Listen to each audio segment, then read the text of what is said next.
신학은 고루하고 능력이 없는 것이다. 신앙은 지식은 없고 열정만 있다 라고 합니다. 이 두 가지를 꼭 나누어야 할까요? 지금 이 시대와 교회에 신앙과 신학의 조화는 꼭 필요합니다. 신신의 그 조화의 37번째 시간 2단 특집 2부 지금 시작하겠습니다.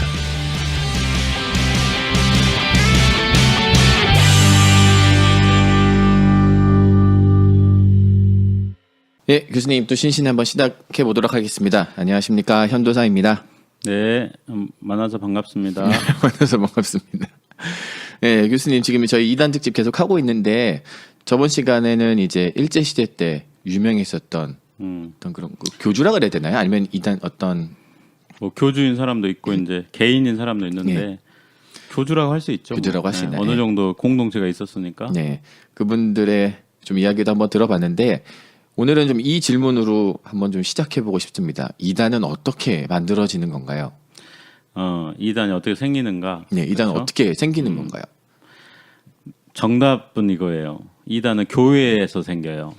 아, 교회에서요? 예. 밖에서 절대 생기지가 않아요. 아, 밖에서 으쌰으쌰 해가지고 만들어서 교회 딱지를 붙이는 게 아니라 교회 내부적에서 내부에서 생기는 거죠.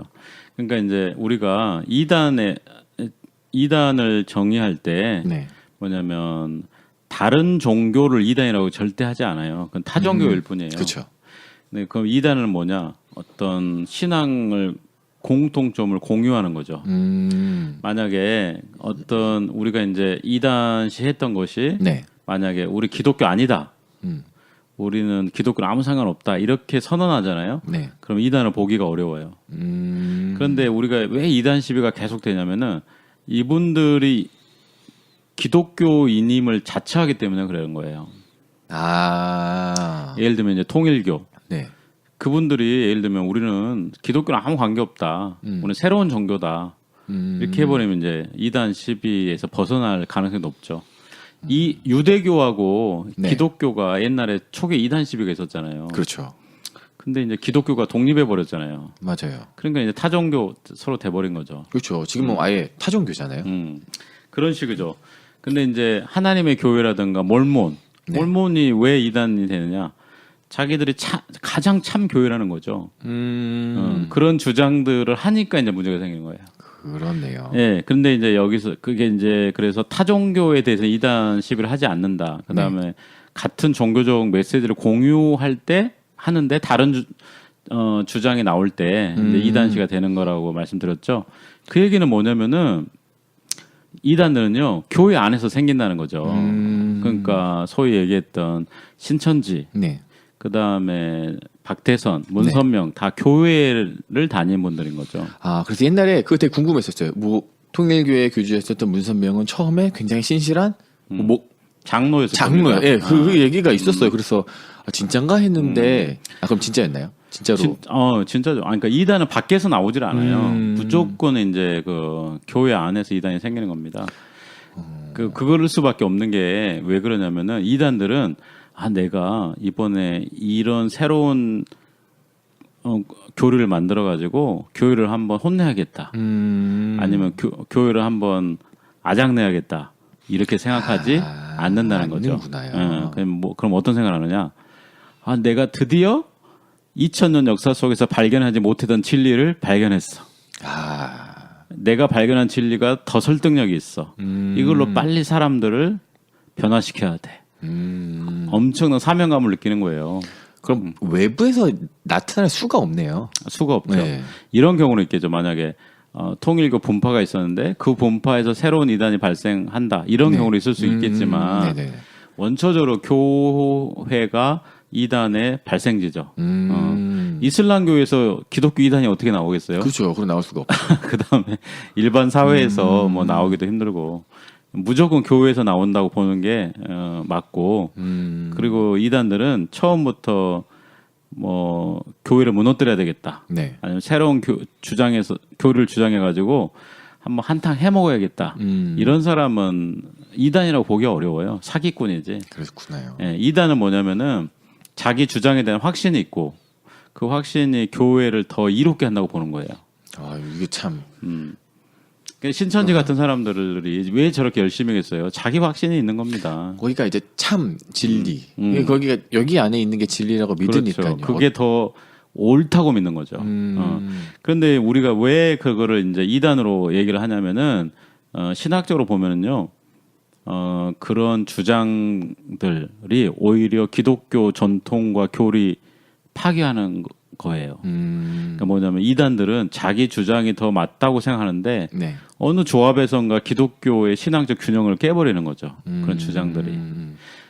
그러니까 이단이 돼버리는 거예요. 그래서 그런 것 같아요. 이게 더 좋으니까 이거 한번 알아봐가 아니라 조금 시간이 지나가면서 이것만 맞고 기존에 있는 건 다 틀렸어. 약간 이런 식으로 가기 때문에 문제가 되는 건가요? 아니 그런 것보다도 이제 자기가 발견한 주장들 있잖아요. 네. 그 주장이 이제 더 진리잖아요. 네. 그러니까 거기에 대한 확신을 가져요. 초기에는 그런 주장들이 굉장히 설득력이 있고 맞는 것 같아요. 네. 그런데 시간이 흐르다 보면은 기독교 전체 신앙 속에서 이단으로 파명된 사상은 기독교 신앙의 결정적인 부분을 무너뜨리는 거예요. 예. 결론적으로는 예를 들면 이제 문선명 씨가 자기 주장을 폈는데 결국 결론을 봤더니 예수의 사역은 실패했다. 그리고 문선명이가 제2의 구원세주가 되어가지고 구원 사역을 완성했다.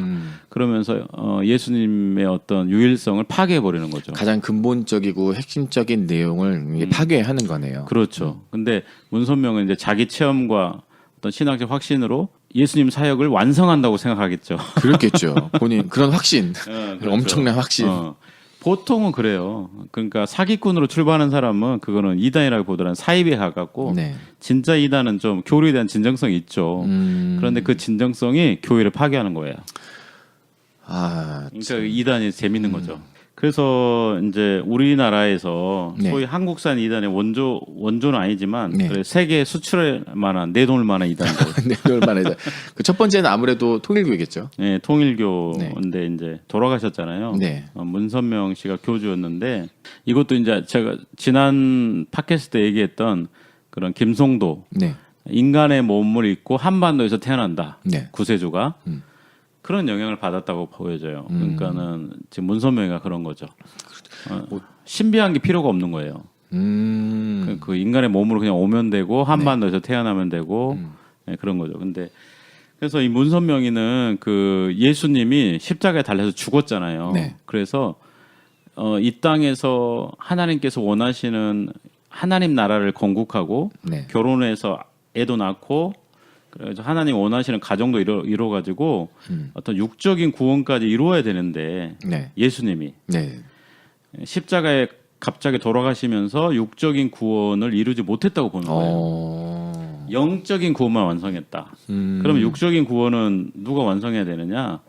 새로운 구세주가 필요한데 그게 이제 문선명이다. 이렇게 얘기를 하는 거죠. 그래서 예수의 사역이 영적인 부분에만 제한돼 버려요. 네. 그리고 이 육적인 구원은 이제 문선명이가 완성해야 될. 그러면은 그 육적인 구원은 정확하게 어떤 걸 의미하는 거예요? 그러니까 이 땅에 네. 하나님의 나라를 건설하는 거죠. 그러니까는 우리가 보통 기독교에서 이해하는 그런 어떤 구원관이 아니라 네. 그 예수님께서는 원래 있잖아요. 네. 원래 사명이 십자가에 돌아가시는 게 아니었어요. 네네네. 이 땅에서 하나님의 나라를 이제 이룩하는데 가정을 이루고 자녀도 낳으면서 뭔가 이제 모범적인 가정을 이루면서 네.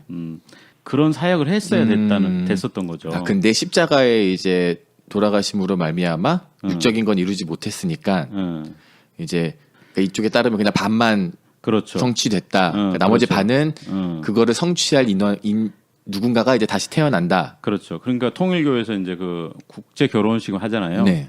그게 이제 하나님의 가정을 이루는 과정이에요, 과정. 지상에 하나님의 나라를 건설하는 과정인 거죠.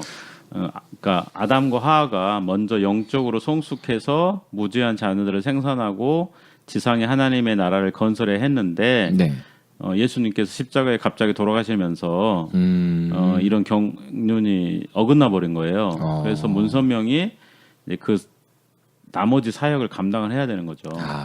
근데 왜 그 국제 결혼식은 그냥 뭐라 그럴까 그냥 서류 받으면 서류끼리 이렇게 해준다는 얘기를 예전에 들었었거든요. 그러니까 서로 알지 못하는데 결혼식장에서 만난다거나 지상 그렇다고 낙원을 하더라고요. 왜 지상 네. 낙원을 왜 그렇게 이루어줄까요? 그건 좀 궁금하네요. 저도 뭐 거기까지는 모르겠는데 네. 어쨌든 그 통일교에서 얘기하는 것은 예수님은 인간을 위해서 지상 천국을 건설했어야 됐어요. 네네네. 근데 건설하지 못했어요. 그러니까 예수님은 죽음으로써 영적인 구속만을 완성했어요. 그래서 통일교에서 이 그 육적 구원을 완성할 재림주를 제시를 한 건데 그게 바로 이제 문선명입니다. 그렇구나요. 네, 그러니까 지상 천국이 건설돼야 돼요. 지상 천국. 통일 왕국이죠 일종의. 네. 그런데 이제 그 문선명의 이런 이제 새로운 성서 해석, 네. 이런 성서 해석은 그 한국 전쟁이 끝나면서 그 한국 사람들의 어떤 공허함, 네. 그다음 영적 공허함, 경제적 어떤 어려움 속에서 종교를 많이 붙들었잖아요. 네. 그때 한국 사람들을 강타한 겁니다. 야, 근데 네. 이 먹힌 거냐 소위 말해서. 그렇죠, 먹힌 거죠. 그래가지고 그 통일교가 이제 많이 세워졌고. 네. 일찍 선교를 했어요. 일본하고 미국에 특히. 네. 일본에서 그래 많은 신자들이 있었고 미국에도 많이 있었고 그 세계화에 아주 발빠르게 움직였습니다. 대단하다. 왜냐면 그때는 한국은 되게 별 볼 일 없는 나라였었는데 네. 거기에 구세주가 있다고 해서 다른 나라에서 믿는다라는 게 참 신기하네요. 개인적으로 그 종교라는 게 네. 네, 신기하죠. 자신감을 가지세요. 한국이라고 못할 거 있습니까? 맞습니다. 지금 한국 핸드폰도 유명한데. 네, 맞아요. 네, 어쨌든 농담이고요. 그 일찍 네. 세계 선교에도 이제 노력을 해가지고 통일교가 세계화된 거죠. 근데 이제 이 사람이 그 피가름 교리로 지난 팟캐스트 말씀드렸다시피 좀 논란이 있었고 네. 그 다음에 이제 제가 알기로는 이화여대인가 거기서 문선명 씨가 이제 성경 공부를 했는데 거기서 논란이 된 거예요. 그 지금 이상한 교주가 네. 좀 성경 공부를 했는데 좀 잘못됐다. 네. 이화여대가 기독교 대학이잖아요. 그렇죠. 그런데 그거를 조사로 들어갔던 교수들까지 이 문선명에게 압도돼가지고 야, 그들이 신자가 돼버리는. 야, 대단했던 네. 사람이었나 그렇죠. 봐요. 카리스마라든가 카리스마가 이런 게 진짜. 굉장했나 봐요. 그리고 이제 미국에 가가지고도 많은 신도들을 얻었잖아요. 네. 그러니까 미국에서도 한때 급성장하는 신흥 종교 중에 하나일 정도로 미국에 가서는 이제 정치적으로도 좀 움직였는데 굉장히 보수적인 입장으로 미국 사람들의 한 편을 붙잡은 거예요. 예를 들면은 네. 반공주의를 강하게 주장해서 미국인의 정서에 호소하고 그다음에 이제 통일교는 가정의 가치를 강조해요. 네. 이 땅에 그 하나님의 나라를 건설해야 되는데 그건 가정에서 출발하는 거거든요. 네. 그래서 성적인 윤리, 그다음에 다산. 근데 이제 이게 미국 보수적인 분들하고 좀 정서가 네. 맞잖아요. 맞아요. 예, 그분들에게 좀 호소력이 있었고 그다음에 그 미국에서 그 통일교를 하면은 젊은이들의 종교였다고 그래요. 젊은이의 종교, 깔끔함. 네. 그다음에 옷들 딱 입어도 요즘 신천지처럼 딱 맞춰 입고 정갈하고 미소를 잃지 않고 그다음에 사람들을 불러가지고 식사도 하면서 교육을 뭐 부흥회처럼 하는 게 아니라 어떤 고급스러운 어떤 강연식처럼 해서 네. 사람들에게 주입하고 그러면서 요즘 신천지랑 좀 많이 비슷했던 거예요. 그런 식으로 해서 미국에서도 엄청 인기가 있었고 한국에서도요. 문선명은 굉장히 보수적인 정치 목소리를 냈어요. 초반에요? 아니면 네. 반공을 넘어서 승공을 얘기했어요. 승공. 승공은 뭐예요? 공산주의를 이겨야 된다. 승공. 야. 공산주의 그때 박정희 네. 정권 정서랑 맞아 떨어진 거죠. 사실은 그걸 이용했을 거예요. 그렇겠죠. 네, 아니면 뭐 개인적으로 문선명이가 반공주의자였을 수도 있고 그러면서 이제 군수 산업에도 들어갑니다. 돈을 벌잖아요. 미국과 일본, 한국에서 이제 뭐 말이 많았잖아요. 헌금도 많이 하고 꽃도 팔고 양초도 팔고 껌 파는 것도 유명했고. 근데 대단한 사람이라고 생각이 드는 게 그냥 교회만 머물지 않았다는 거예요? 그냥 사업으로까지 확장한다. 개념이 잘 없었을 것 같은데 당시에. 뭐 저도 이제 특별한 시작점은 잘 모르겠는데 네. 어쨌든 한국 이단의 특징은 기업과 연결돼요. 그래서 그 신자들을 기업의 직원 노동력으로 이용하죠. 그리고 이제 물건을 성도들에게 팔게 해서 자금을 확보하고.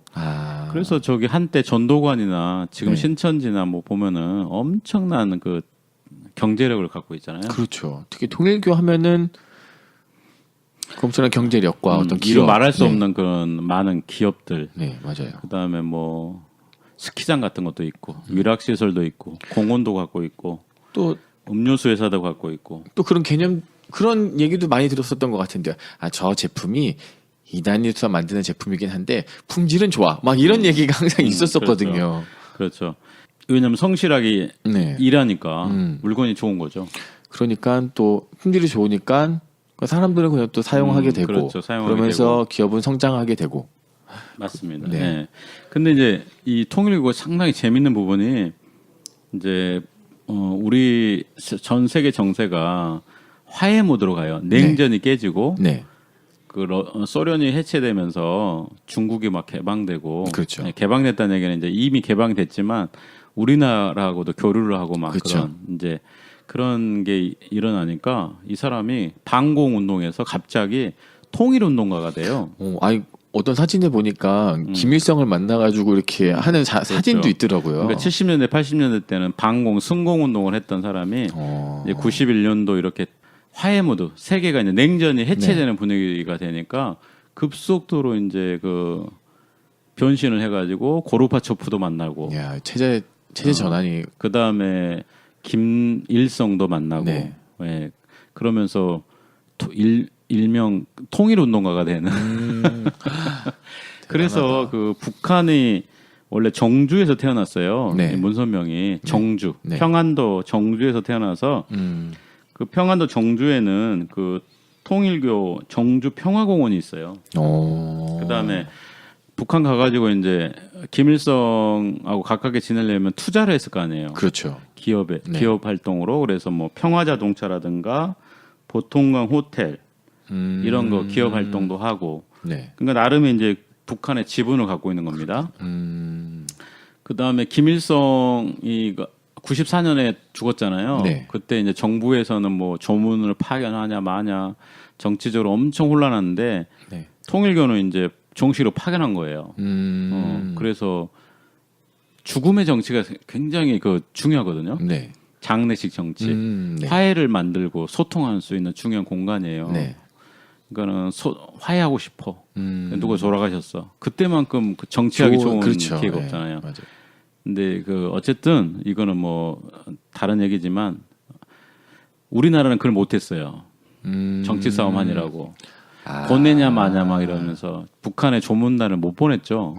그때는 못 보냈구나요. 네, 왜냐하면 뭐 아직 우리나라가 그 정도 그렇죠. 여유가 예. 없어가지고 지금도 사실 대통령이 북한에 있지만 네. 뭐 그 반대하는 사람은 뭐 그렇잖아요. 지금도. 맞아요. 예, 네. 그러니까 김일성에 대한 거는 뭐 말할 것도 없죠. 그렇죠. 근데 뭐 조문 정치라는 게 어쨌든 그걸 정서를 넘어서서 정치라는 게 그렇잖아요. 필요할 때는 해야 되는 거잖아요. 네. 어쨌든 통일교는 94년도 김일성 죽었을 때 세계일보 사장을 보내서 조문하게 하는 그 정도는 이제 북한과 소통을 합니다. 네. 지금도 북한에 자기의 지분이 있는 거예요. 그렇겠네요. 그럼 네. 그때 지었던 공원이라든지 호텔 이런 거는 지금도 있겠죠. 네, 운영하고 있죠, 당연히. 네. 예. 그다음에 통일교가 이제 그 북한의 교회도 갖고 있다고 그래요. 얼마나 네. 뭐 교인들이 있는지 모르겠지만 교회가 있고 평양 가정교회라고. 네. 그다음에 이제 우리나라에서는 이제 정치 활동도 해요. 정당을 만들어서 정치 참여도 하고 우리 개신교가 기독당 만들어서 네. 정치 참여하는 것처럼. 예, 근데 국회의원은 이제 배출하지 못합니다. 아직까지도 공식적으로. 배출은 못했죠. 네네. 네. 아직까지 공식적인 국회의원은 배출하지 못합니다. 네. 어쨌든 이걸 보면은 통일교가 상당히 정치, 경제, 사회 다방면에 이렇게 가 있는 걸 알 수 있고 통일교를 우리가 좀 기독교 전통에서 수용하기 어려운 이유는 네. 가장 민감한 게 이제 성서론하고 기독론이거든요. 네. 기독론을 건드려요 이게. 그렇죠. 예수님의 구원 사역이 결국 실패해요 이게. 네. 절반의 성공이니까. 앞에 말씀하신 네. 것처럼 완전하게 예수님께서는 사역을 마무리 짓지 못하셨다. 그렇죠. 그 다음에 이제 원리강론. 네. 원리강론이라는 거를 이제 그 통일교에서 발행을 하는데 이건 성경이에요 거의. 그렇죠. 예. 그런 거는 성경의 권위를 대체하는 하나의 또 경전이잖아요. 네. 그러니까 이거는 또 성서론을 건드는 거죠. 그럼 원리강론은 성경과 동급인가요? 성경 위에 있는 또 하나의 경전인가요? 이단들도 네. 성경 위에 거는 얘기를 못하죠 사실. 사실은 이제 성서를 해석하는 보조 자료거나 이런데, 근데 사실은 이제 그 작동하는 원리는 성서와 맞먹는 권위가 작동을 하는 거죠. 네네네. 근데 몰몬교는 좀 특이한 게, 네. 몰몬교는 이제 새로운 경전이에요. 이거는 네. 성서를 제2의 경전이 나타난 거죠. 이거는 또 원리강론하고 좀 더 달라요. 원리강론은 뭐냐면은 성서에 대한 새로운 이해를 이론한 거고, 네. 이런 틀 안에서 성서를 봐야 된다. 그러니까 어떻게 보면은 제2의 경전은 아니죠. 네. 그렇지만 통일교 내에서의 그런 원리로만 성경을 봐야 되기 때문에 성서를 압도하는 거죠. 근데 이제 몰몬은 뭐냐? 몰몬경은 그냥 경전이에요. 그러니까는 이거는 진짜 그러네요. 경전인 거죠. 성서가 더 먼저 나온 경전이라면은 네. 몰몬경은 다음에 나온 경전이에요. 경전. 완전히 새로운 계시죠. 완전히 다른 거네요. 어쨌든 그 성서론을 건드는 거 굉장히 위험하고, 네. 기독론을 건드는 거 위험하는데 통일교는 교리적으로 그런 부분에 좀 문제 있고. 네. 이제 문선명 씨 죽었잖아요. 네. 근데 죽었으면은 통일교 어떻게 될까요? 그런 부분이죠. 사라지거나 좀 세력이 약해지거나, 왜냐면은 구세주라고 주장했던 사람이 이제 사라졌으니까요. 네. 그래야 되는데 실제로 통일교는 사라지지 않고 있고 기존의 세력은 똑같이 유지하고 있는 것 같아요. 그러니까 우리가 이제 이단들이 금방 죽을 거냐 계속될 거냐를 평가할 때 네. 일단은 저 운동이 있잖아요. 어떤 철저한 교리적 교육에 의해서 네. 운영이 되고 있는가, 아니면 지도자의 카리스마에 의해서 움직이고 있는가, 뭐 두 개가 조합되는 경우도 있겠지만, 그 전도가는 우리가 이제 자연스럽게 넘어갈 수가 있는데, 네. 전도가는요 개인의 카리스마에 의해서 압도적으로 운영된 거예요. 운영이 돼요. 그러니까 뭐냐면은 그 개인의 카리스마가 사라지면 붕괴되는 거예요. 이게 그 개인 박태선, 박태선. 네. 박태선. 근데 문선명은 이제 철저하게 이제 원리강론부터 해가지고 교리화되는 거죠. 네. 그 얘기는 뭐냐면은 구세주가 사라지는 것도 교리화로 설명이 될 거고, 그 다음에 이제 사람들이 교리로 설득이 됐기 때문에 네. 조직이 운영이 되는 겁니다. 사라지지를 않는 거예요. 단단한 뭔가 뿌리 같은 게 좀 박아놨고 떠난 계속 가는 거군요. 거죠. 네. 그러니까 우리가 옛날에 이런 전문가들 이런 얘기를 했었어요. 신천지와 하나님의 교회 중에 네. 앞으로 뭘 더 걱정해야 되느냐 했을 때 하나님의 교회를 더 걱정해야 된다. 왜냐하면 하나님의 교회는 교리화됐다 이미. 네네. 그래서 저거는 교주가 없어도 계속 나갈 거다. 근데 이제 이만희 같은 경우는 개인의 카리스마로 압도적으로 운영되기 네. 때문에 신천지는 무너질 거다 이렇게 생각을 했는데, 네. 신천지가 이제 늦지막하게 또 이제 교리 작업을 하는 거예요. 그러네요. 그러니까 신천지도 뭐 이만희 죽었다고 그래서 사라질 거 같지가 않네요. 근데 어쨌든 뭐 신천지는 지금 최고 정점 찍고 더 늘어날 것 같지는 않습니다. 그렇습니까? 그러니까 왜냐하면 지금 더 나은 어떤 설득력 있는 대안적 신학을 만들어낼 수 있을까요? 뭐 힘들 것 같은데 신천지가 기존의 것을 아마 계속 이야기하겠죠. 근데 하는데 이제 더 이상 설득력이 많지 않을 거고, 포화 상태로 지금 보시는 거구나 지금을. 예. 그러니까 하나님의 교회와는 또 다르지 않겠나. 예. 어쨌든 뭐 신천지도 교리화 작업을 통해서 이만희가 없더라도 네. 조직이 운영되게 한다는 그런 얘기가 있고, 그다음에 이제 통일교는 아까 제가 기업 얘기했잖아요. 네. 그러니까 뭐냐면 엄청난 직장과 연결이 돼요. 네네네. 그러니까 그게 안 무너지는 거죠. 그렇겠네요. 직장이 있으면 거기에 거주민들도 있을 거고 그 거주민들이 모이는 공간이 있을 거고 그 사람들은 당연히 직업 때문이라도 그거를 유지해 가야 되는 거죠. 그렇죠. 지금 특교에 지금 생각해 보세요. 지금 직업 구하기가 얼마나 힘듭니까? 맞습니다. 네, 그러니까는 뭐 통일교 떠날 수가 없겠죠. 맞아요. 그러면 이제 그런 어떤 형태들은 있는데 통일교는 어떻게 그런 일반 사람들에게 접근했었었나요? 예를 들어서 뭐 전도를 한다든지 포교 활동을 어떻게 특별하게 했었나요? 그러니까 한국에서는 이제 거리 전도를 한 거예요. 네. 그 일일이 이제 교리를 설명하면서 전도하는 거죠. 네. 그래서 기독교인들에게 그래서 예수의 사역이 왜 절반의 성공에 그쳤는지, 왜 구세주가 필요한지. 네. 그리고 이제 제가 아까 얘기했잖아요. 미국에서 특별히 그 요즘 신천지가 쓰는 비슷한 방법, 네. 굉장히 고급화 전략, 뭐 깔끔함, 정결함, 뭐 이런 이미지. 그 다음에 가정의 어떤 그런 보수적인 원리들, 그 다음에 뭐 평화, 네. 성적, 순결함 그런 거를 통해서 이제 대안적 그 어떤 공동체를 제시하면서 들어간 거죠. 그 책에 약간 무슨 모략, 거룩한 거짓말 뭐 이런 게 있어가지고 그게 중요한 건지. 그러니까 그 이제 또 전도 방법 중에 이제 신천지에 이제 모략이라는 게 있거든요. 네. 모략은 뭐냐면은 전도하기 위해서는 거짓말해도 되는데 그게 정당화하다는 거죠. 그래서 이제 우리 신천지에서는 보면은 속이는 전도 방법 많이 쓰잖아요. 네, 옛날에 상담을 합니다 해가지고 맞습니다. 네. 정보를 하고 연애 특강입니다 하는데 연애 특강을 가장한 뭐 전도 집회라든가 막 이런 거 많이 뭐 한다고.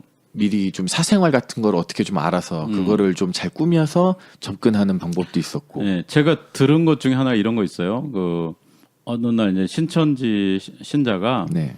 자기가 타겟으로 삼은 지인 네. 장사하시는 분인데 거기 가가지고 이제 뭐 작전을 짜가지고 내일 뭐 엄청난 분이 올 거다. 그 사람을 놓치면 안 된다. 근데 이제 다음날 봤더니 진짜 오는 거예요. 그 사람이. 근데 그 사람이 이제 얘기하면은 예언적인 말이 되는 거죠. 그렇죠. 그 사람한테 다 먹히는 거예요. 일종의 그런 작전을 다 짜는 그러니까요. 거예요. 그리고 막 예를 들면 또 뭐 어떤 사람 전도 타겟이 있는데 그 사람 시리에 빠져 있을 때 막 용기를 주고 밥도 같이 먹어주고 막 플래시몹도 몰인가 네. 뭐 이런 것도 하면서 막 전도를 하는 거죠. 예. 근데 이제 통일교에서도 그 미국에서 네. 뭐 그런 그러니까 제가 말하려고 하는 게 뭐냐면은 지금 그 모략이라는 게 네. 그 한국에서 굉장히 논란이 되고 있잖아요. 맞아요. 그 사람 속이면서 그런데 통일교도 한때 거룩한 거짓말 네. 그걸 한 겁니다. 거룩한 거짓말. 야, 참 말 좋다요. Heavenly Deception. Heavenly Deception. 통일교가 이제 전도하기 위해서 선한 목적이라면 거짓말 괜찮다. 이런 거 그런 것들이 이제 사실은 보니까 그 통일교는 우리나라에서는 늙은 종교가 돼 버렸어요. 그렇죠. 네. 근데 통일교가 한때는 신천지 같은 그런 굉장한 활력이 있었던 거예요. 네. 이해되시죠? 네, 맞아요. 그때 사용한 이해돼요. 전도 방법이죠. 지금 신천지는 젊잖아요. 네. 하나님의 교도 젊고 통일교는 또 한때 그랬던 거죠. 그런 굉장히 새로운 전도 방법을 세워가지고 교세를 확장했던 거죠. 좀 약간 형태는 좀 비슷한 것 같아요. 거룩한 거짓말이나 모략이나 어떤 하는 접근법은 뭐 약간 다를 수가 있겠지만 어떤 원칙, 어떤 원리 이런 거는 좀 비슷하네요. 한번 생각해 보세요. 그 여호와의 증인들이 네. 2명씩 짝지어서 전도하잖아요. 네. 가정 방문 초인종 네. 누르면서 몰몬교 신자들은 이제 깔끔하게 차려입고 선교 활동하잖아요. 네. 그런 게 처음에는 얼마나 신선했겠냐고죠. 얼마나 충격적이었을 그렇죠. 네, 거고. 완전히 그거는 찾아가는 전도고. 근데 이게 이제 신천지도 굉장히 많은 전도 방법을 썼잖아요. 네. 근데 이제 신천지가 이제 늙으면 네. 어느 정도 그 전도 방법이 패턴화 될 거예요. 고정화되고 그다음에 얌전해질 겁니다. 왜냐하면 이제 기성 사회가 용납하는 선에서 그 전도 방법을 해야 되고 더 이상 처음 그 기도 신천지가 펼쳐질 때것 같은 활력을 계속 유지할 수는 없어요. 그러면은 신천지는 좀 약화되고 있거나 이제 그 정점을 찍었다면 다른 새로운 게 또 등장할 거라고 생각하세요? 다른 이단들? 다른 왜 통일교가 승했다가 좀 사라질 때 뭐 하나님의 교회라든지 신천지가 뭔가 또 등장했잖아요. 그러니까 무조건 등장하죠. 그러니까 그런 무조건. 것들이 계속 계속 나타나니까요. 무조건 등장하죠, 당연히. 그 뭐 어떤 형태로 등장할지가 궁금하고 언제 등장할지가 궁금할 뿐이지 역사는 늘 얘기하죠. 새 아래 새 것이 없습니다. 그 역사 안에 반복되는 게 계속 반복되는 거예요. 그러면은 이런 질문을 해야 될 것 같아. 이건 어쩔 수 없이 나오잖아요. 어쩔 수 없이 또 다시 등장하니까 그러면 교회는 이거를 안 나오게 해달라는 것보다는 잘 방어해야 되거나 그런 것들을 위해 준비해야 되지 않을까요? 그러니까 이제 교회가 그 이단의 모판이거든요. 네. 그러니까 아까 이제 우리 이단 얘기할 때 교회에서 나온다고 얘기했잖아요. 그러니까 교회가 이단이 나올 빌미를 제공하는 거죠. 그렇죠. 네. 곧 교회가 황폐화되거나 아니면 너무 본질에서 벗어나면 이단이 생겨요 거기서. 네. 그러니까 교회가 스스로 자기 정화를 잘하면 이단이 줄어들 가능성도 있고. 어쨌든 교회가 모르겠어요. 그 너무 공격적이지 않은 선에서 네. 어쨌든 이단 방어를 잘 해야 될 것 같아요. 왜냐하면 이제 너무 공격적으로 하면은 그게 개인의 신앙의 자유를 침해할 수도 있고 인격권을 침해할 수가 있잖아요. 네. 근데 그런 부작용이 있을 수가 있으니까 좀 지혜롭게 잘 해야 되지 않겠나.